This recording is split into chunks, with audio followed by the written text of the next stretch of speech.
Sweater साली फेंकाई जे बोतल उठ जाए, दो घुट अंदर जाई तो गर्मी छूट जाई। सूटर साली फेंकाई जे बोतल उठ जाई, दो घुट अंदर जाई तो गर्मी छूट जाई। हड्डी पसली से भरल बतसली नइखे करे के जतन, तो खोल के पानी के बटन रात भर खाइल जाई मटन। खोल के पानी के बटन रात भर खाइल जाई मटन।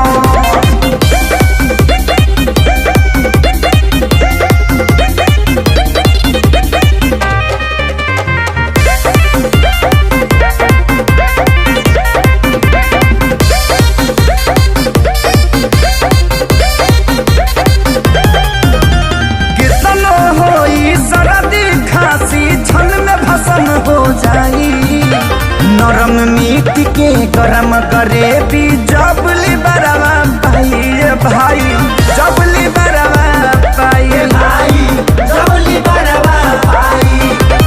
कितनो होई सर्दी खांसी छन में भसन हो जाई, नरम मीट के गरम करे भी जबली बरवा भाई भाई, जबली बरवा भाई।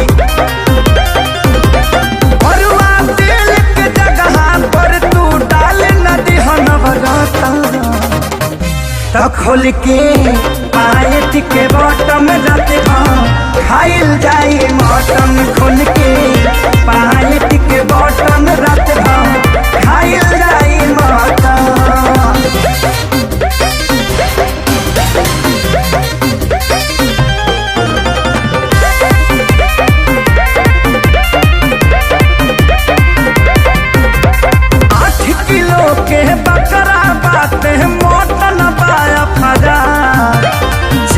किलो तो खींचली है श्याम हाथी आजाद, एक बेर खइलो के बाद, एक बेर खइलो के बाद।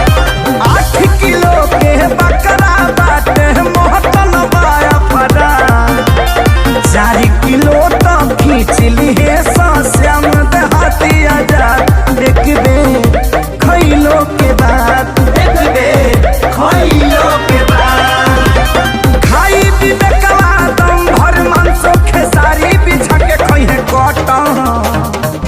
तो खोल के पानी के बटन जाते खाइल जाई मटन। खोल के पानी के बटन जाते खाइल जाई मटन। पैट खुला तले के मुंह से खाई के बाबू। विकास भैया लील गए लेग पीस।